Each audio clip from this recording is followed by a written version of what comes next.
आज हम लोग पढ़ेंगे वर्ण, यानी वर्ण किसे कहते हैं। तो यहाँ से हम लोग स्टार्ट करते हैं वर्ण परिचय, यानी इसको हम लोग लेते हैं वर्ण परिचय से। तो वर्ण परिचय पढ़ेंगे, फिर वर्ण किसे कहते हैं उसके बारे में हम लोग समझेंगे, ठीक है। तो वर्ण किसे कहते हैं, तो वर्ण परिचय।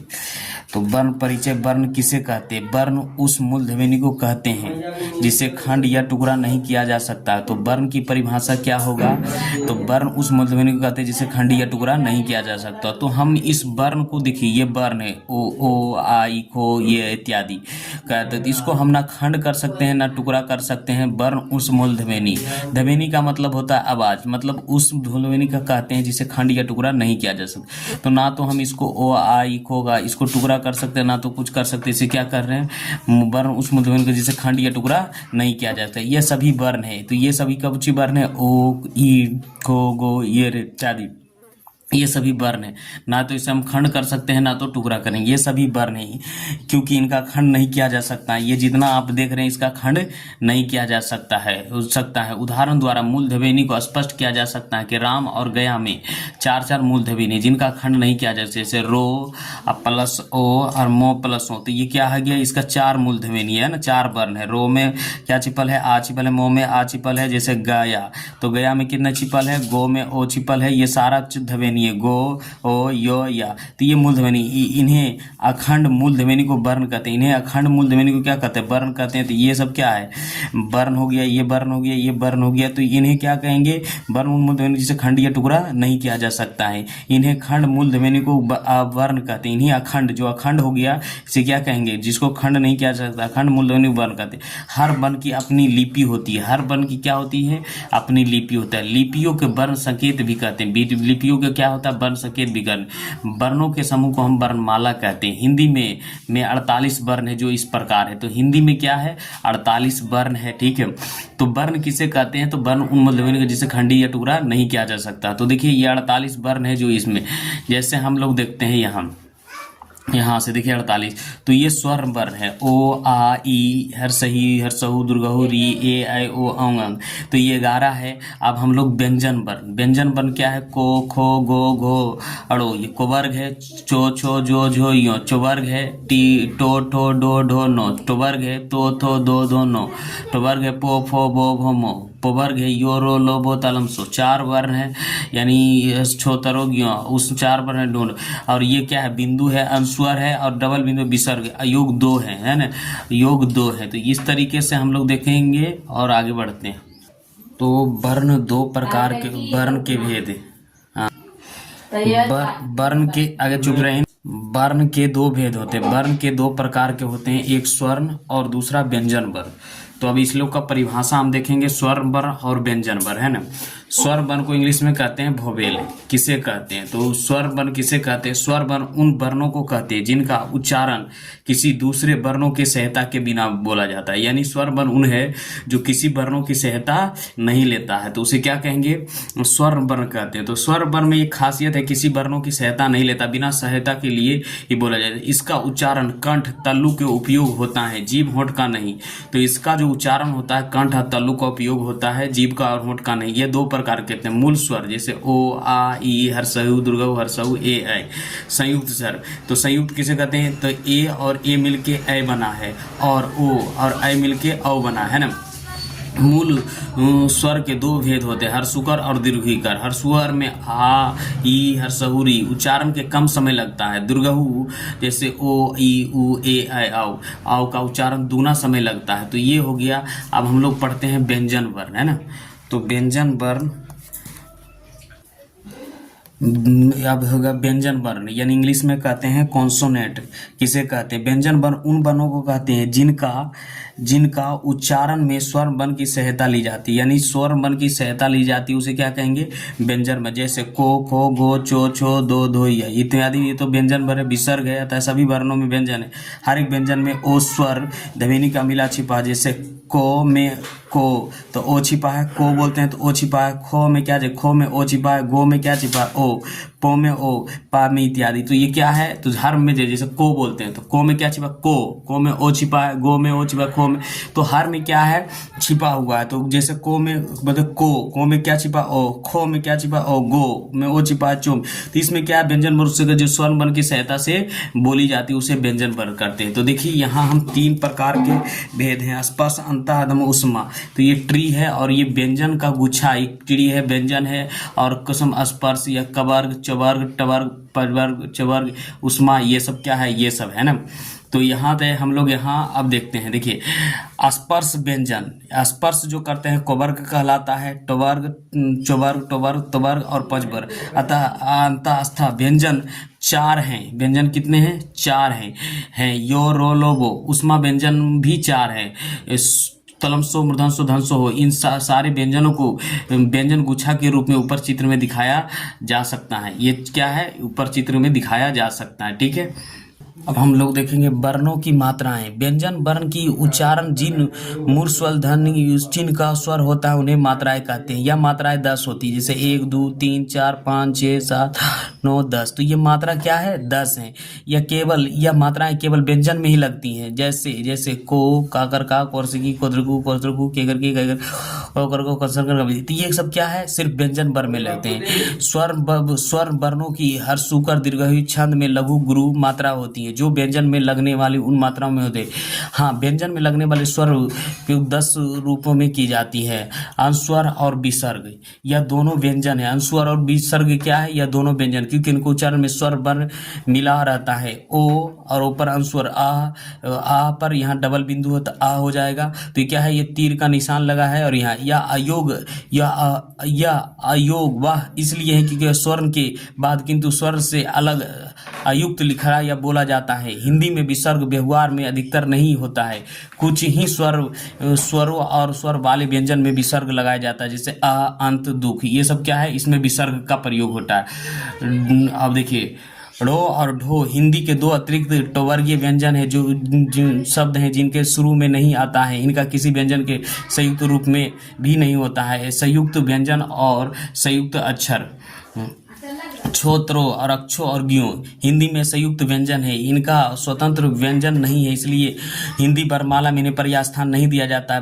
बात यह है कि इन व्यंजनों की रचना 2 व्यंजन के मेल से होता है। को और सो मिलकर बनता है छो की, तो और रो का मिलता है त्रो, है ना, और की। सो और रे के मेल से बना है त्रो की, और जो और रो की, ज्ञो मिलकर ज्ञो की रचना हुई। संयुक्त व्यंजन कहलाता है। संयुक्त अक्षर में 2 या 2 से अधिक व्यंजन को मेल होता है और दोनों के बीच स्वर नहीं होता है, जैसे सत्य, उत्थान, उत्पन्न, ख्याति, कार्य, राष्ट्र इत्यादि। हिंदी ध्वनि के उच्चारण स्थान, है ना, हिंदी स्थान के उच्चारण, मुंह के जिस भाग से वर्ण की ध्वनि का उच्चारण होता है उसे उच्चारण स्थान कहते हैं। इन उच्चारण स्थान को इस प्रकार दिखाया जा सकता है, जैसे यहाँ अब हम लोग देखते हैं, जैसे दंत से त्वर्ग, लो और सो, है ना, मृदा से, है ना, मृदा से यहाँ मृदा बोलते हैं इसको, टवर, रो, सी, होंठ से क्या बोलते हैं, ये सब ऊ, और पाँव से, है ना, कंठ से ओ, आ, कवर्ग, हो, ये सब कंठ से बोला जाता है। तल्लू से ई, तवर्ग, ये सब बोला जाता है। तो ये हम लोग देख लिए, है ना। अब हम लोग देखें कंठ से कौन सा बोला जाता है, ओ, आ, को, खो, गो, ये सब क्या कंठ वर्ग है। अब तल्लू से क्या बोला जाता है, ई, हर से चो, छो, जो, झो, यो, ये सो तल्लू वर्ण है। मृदा से क्या बोलता है, री, टो, ये सब क्या है, अब जो देख रहे हैं ये सब क्या है, तल्लू से ए आए, कंठ से ये, नासिक से ये सब वर्ण बोला जाता है ना। अब विशेष दृष्ट पानी अनुयायी मृदधन वर्ण है जो दंड की तरह शब्द अंत में आता है। इसका बाद भी जैसे परिणाम, प्रणाम आदि। अनुतान, इंट्रोनेशन, है ना, वर्णमाला में कुछ ऐसे वर्ण होते हैं जिनका उच्चारण स्वर तंत्रिका द्वारा झिंगित होता है। गो, जो, दो, बो, यो, रो, लो आदि। यह घोष ध्वनि कहलाता है। अनुतान एक प्रकार के सुरहल्लार हैं जो सभी घोष ध्वनि में वर्तमान रहते हैं। उच्चारण में अथवा ताने के पीछे चलने वाली ध्वनि को अनुतान कहते हैं। इसे अर्थ परिवर्तन सुराल कहते हैं। जब हम बोलते हैं तो शब्द अथवा वाक्य सुराल रहती हैं। अच्छा बॉक्स, हाँ, यदि शब्द में अर्थ, प्रसंग और प्रयोग में उच्चारित विभिन्नता रहती है। तो अब क्या, अब हम लोग देखेंगे शब्द किसे कहते हैं। तो हम लोग यहाँ तक देखे थे वर्ण के बारे में। वर्णों या ध्वनियों के सार्थक मेल को शब्द कहते हैं। वर्णों या ध्वनियों के सार्थक मेल को शब्द कहते हैं। जैसे गाय, घर, रोटी, हिमालय, हिमालय, कमल इत्यादि। इन शब्दों की रचना दो या दो से अधिक वर्णों के मेल से हुई है। वर्णों के यह मेल सार्थक हैं जिनका किसी अर्थ का बोध होता है। घर में दो वर्ण का मेल हो जिसका अर्थ है मकान जिसमें लोग रहते हैं। हर हालत में शब्द सार्थक होना चाहिए। व्याकरण में निसार्थक शब्द के लिए स्थान नहीं है। व्याकरण में क्या है, निसार्थक स्थान नहीं है ना। तो वर्णों के समूह को हम क्या कहेंगे, शब्द कहेंगे। शब्द और पद, यह शब्द और पद का अंतर समझ लेना चाहिए। ध्वनि के मेल से शब्द बनता है, जैसे प प्लस अ, न प्लस ई। तो ये क्या है, वर्ण है, वर्ण है, लेकिन जब मिल गया तो क्या बन गया, पानी, शब्द बन गया। यही शब्द जो वाक्य में अर्थवाचक बनकर आया तो यह वह पद बन गया। ये क्या है, अर्थवाचक बन गया तो क्या कहलाया, पद बना। जैसे पुस्तक लाओ, इस वाक्य में दो पद हैं, एक नाम पद पुस्तक है, दूसरा क्रियापद लाओ। तो इसमें दो शब्द है ना। शब्दों के भेद है ना, शब्दों के भेद देखेंगे हम लोग। शब्दों के भेद, तो शब्द क्या है, वर्णों के समूह को हम शब्द कहते हैं। उत्पत्ति के दृष्टि शब्द के चार भेद है, तत्सम, तद्भव, देशज और विदेशज। सब तत्सम उत्पत्ति की दृष्टि शब्द कितने भेद हैं, चार भेद है। पहला है तत्सम, तद्भव, देशज और विदेशज। तत्सम शब्द हिंदी में संस्कृत के मूल शब्दों को तत्सम कहते हैं। यह आज भी जो के त्यों व्यवहार में आता है। यानी हजारों साल से क्या था, भाषा संस्कृत था और वो हिंदी में आया तो उसका परिवर्तन नहीं हुआ। वो कौन सा भाषा कहलाया, वो तत्सम शब्द कहलाया। लेकिन आज भी हम लोग जो के त्यों बोला जाता है उसे तत्सम शब्द कहते हैं। ठीक है, आज भी क्या होता है, जो के तो बोला जाता है उसे तत्सम शब्द कहते हैं। तत्सम से हिंदी में संस्कृत के मूल शब्दों को तत्सम, आज भी जो के तो व्यवहार में आता है। जैसे जगत, ये क्या है, जगत आज से 1000 साल पहले भी था, आज भी है। तो जगत हो गया, फल हो गया, पुष्प हो गया, पृथ्वी हो गया इत्यादि। पृथ्वी संस्कृत में बोला, लेकिन हिंदी में भी आया तो क्या कहलाया, पृथ्वी ये कहलाया।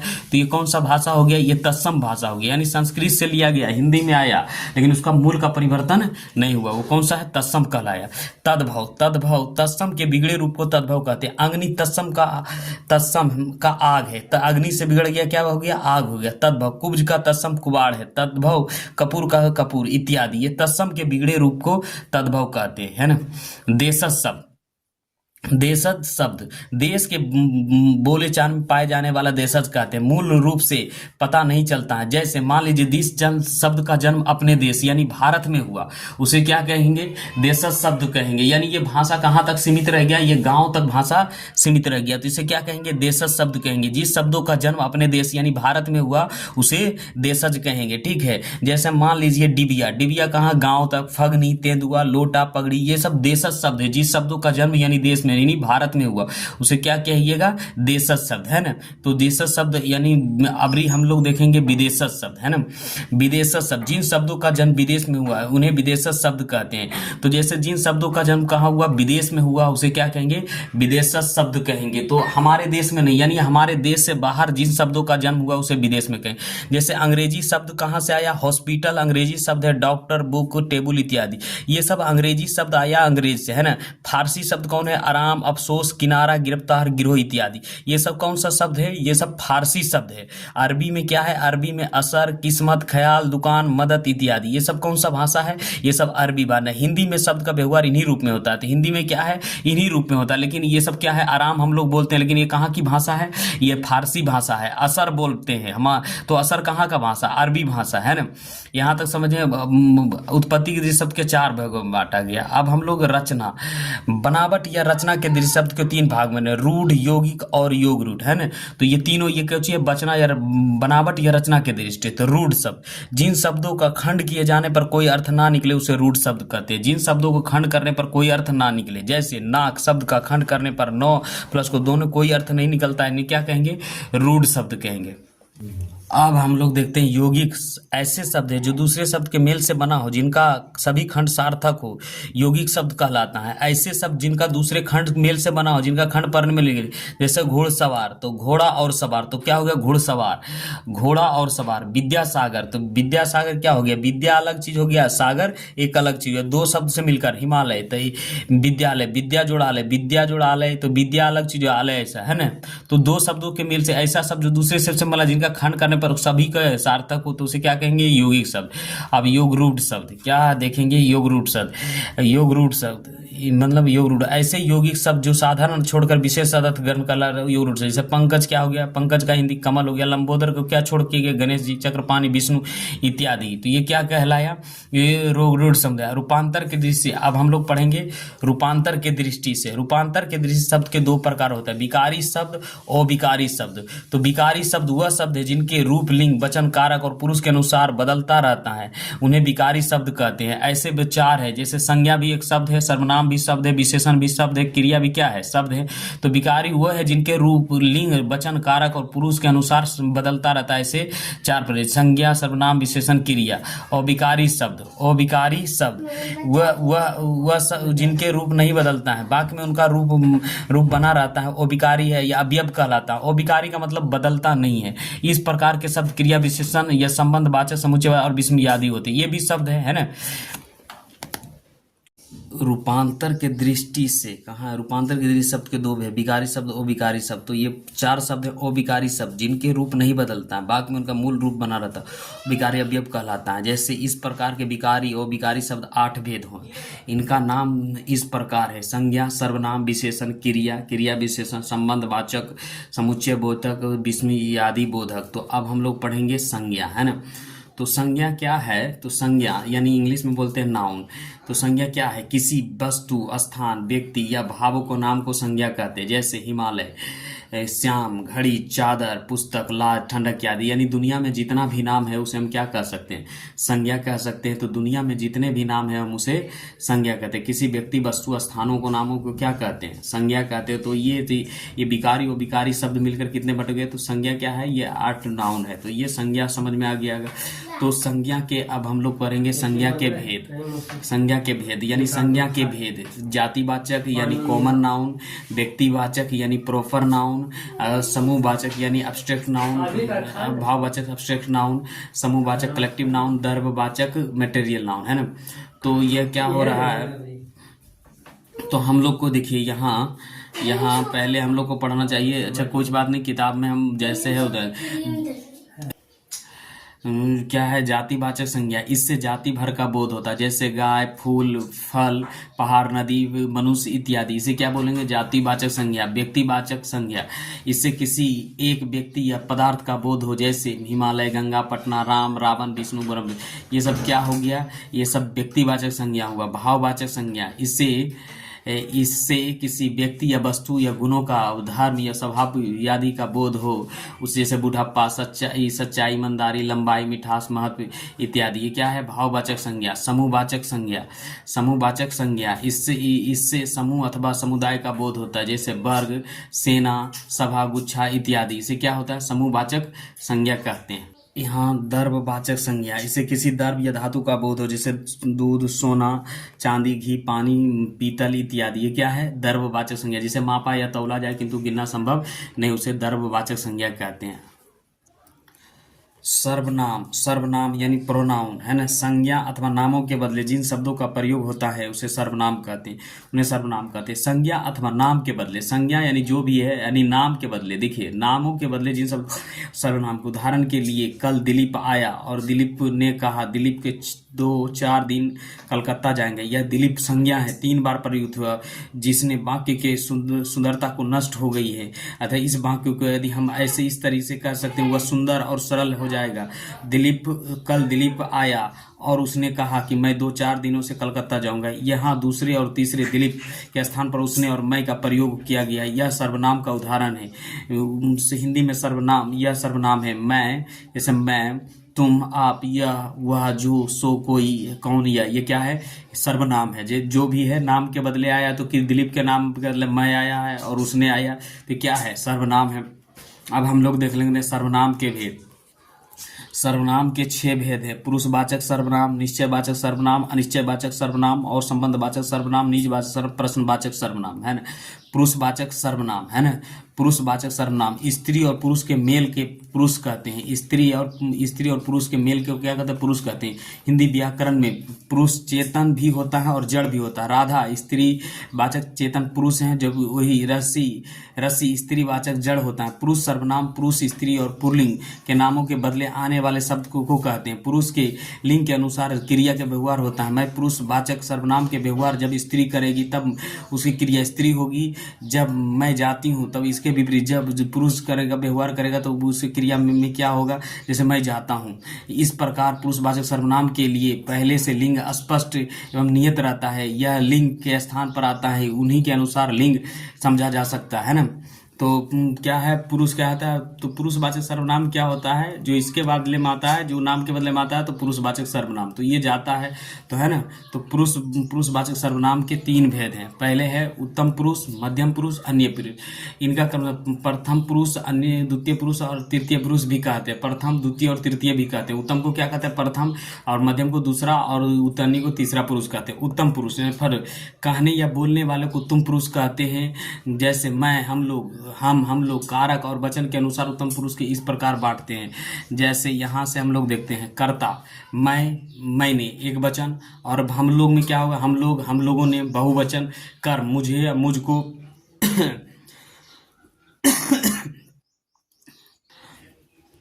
कर, मुझको या मुझको, हम लोगों या हम लोगों। कारण, मुझसे या हम लोगों से। तो क्या हो गया? अब कारक के अनुसार तुम संप्रदान, मुझको मेरे लिए एक वचन हो गया, हम लोगों के लिए बहुवचन हो गया। अप्रदान, मुझसे हम लोगों से, है ना। संबंध से मेरा, रे, री, हम लोगों का, के, की। अधिकरण से मुझ पर या मुझसे, हम लोगों पर, है ना। सर्वनाम का संबोधन नहीं होता। मध्यम पुरुष यानी सेकेंड पर्सन, है ना। सेकेंड पर्सन मध्यम पुरुष सेकेंड पर्सन। सुनने वालों को मध्यम पुरुष कहते हैं। जैसे तुम या तू संबोधन का जोड़ कर सभी कारक और वचन के मध्यम पुरुष तू या तुम के रूप में निम्नलिखित हैं। कर्ता, तूने, तुम लोगों ने बहुवचन। कर्म, तुझे या तुझको, तुम लोगों की। करण, तुमसे या तुम लोगों से। संप्रदान, तुझे, तेरे लिए, तुम्हारे लिए, तुम लोगों के लिए। अपर्दन, तुमसे, तुम लोगों से। संबंध, रा, रे, री, तुम लोगों की। अधिकरण, तुमसे या तुम पे, है ना। अन्य पुरुष, है ना। अन्य पुरुष क्या होता है? अन्य पुरुष थर्ड पर्सन, जिसके विषय में कुछ कहा जाए। अन्य पुरुष कहते हैं या, ये, वो, आप, वो, ये 2 पुरुष। निश्चय, यह निश्चित होगा, निश्चय वाचक। यह आप, वह आप, अनिश्चय वाचक, कोई, किसी, अन्य, है ना। तो अन्य पुरुष सर्वनाम के रूप में कारक के दोनों वचन के करता है। जो कर्ता में वह, उसने, वे, उन लोगों के, उन्होंने, उन लोगों के। कर्म में उसे, उसके, उनके, उन लोगों के लिए। कारक, उसे, उनसे। संप्रदान, उससे, उसके लिए, उनके और उनके लिए। प्रधान, उससे, उन लोगों के लिए। संबंध, उसके लिए, उनके लिए, है ना। अधिकरण, उसमें, उस पर, उनसे, उन लोगों के। निश्चय वाचक सर्वनाम, ये दूसरा नंबर है, निश्चय वाचक सर्वनाम, है ना। इससे किसी व्यक्ति या भाव का निश्चय का बोध होता है, उसे निश्चयवाचक सर्वनाम कहते हैं। जैसे यह राम है, वह जा रहा है। तो निश्चयवाचक में क्या हो? जिससे निश्चित व्यक्ति और वस्तुओं का बोध हो, निश्चयवाचक सर्वनाम कहते हैं। अनिश्चयवाचक सर्वनाम, इससे वस्तु व व्यक्ति भाव का अनिश्चय का बोध होता है। जैसे कोई होगा, कुछ दो, तो ये क्या है? अनिश्चितता का बोध हो, उसे अनिश्चयवाचक सर्वनाम कहते हैं ना। संबंधवाचक सर्वनाम, इससे किसी संज्ञा से संबंध जोड़ा जाता है। जैसे कौन है जो दरवाजा पर खड़ा है, जो कहे सो, तो ये क्या है? संबंध तो दर्शा रहा है, संबंधवाचक सर्वनाम, है ना। तो निजवाचक सर्वनाम, जिससे स्वयं या निजी का बोध हो जाए। मैं अपने आप ही चला जाता हूँ, तो निश्चयवाचक सर्वनाम हो गया, जिससे खुद का बोध होता है। नीचे प्रश्न, जिससे प्रश्न का बोध हो, कौन जा रहा है, क्या हुआ, तो क्या है? ये निश्चयवाचक सर्वनाम हुआ। तो सर्वनाम अब हम लोग का यहाँ से खत्म हो गया। अब हम लोग पढ़ेंगे विशेषण। तो विशेषण के बारे में देखेंगे। तो विशेषण क्या है? विशेषण यानी एडजेक्टिव, जो किसी संज्ञा की विशेषता, गुण, रम, जो किसी संज्ञा की विशेषता, गुण, धर्म आदि बताता, उसे से विशेषण कहते हैं। गाय काली है, अंधेरी रात, उजली कमीज, मोटे आदमी, कमजोर लड़का, तो ये क्या है? विशेषण बता रहा है। काली गाय, काली क्या है? विशेषण है। अंधेरी क्या है? विशेषण है। उजली क्या है? विशेषण। मोटी क्या है? विशेषण। कमजोर इत्यादि। विशेषण के भेद, हिंदी में विशेषण के 4 भेद है। गुणवाचक विशेषण, परिमाणवाचक विशेषण, संख्यावाचक विशेषण, सर्वनामिक विशेषण। ठीक है, तो हम लोग अब दूसरा वीडियो, ये लंबा हो जाएगा, गुणवाचक विशेषण से हम दूसरे वीडियो में बनाएंगे।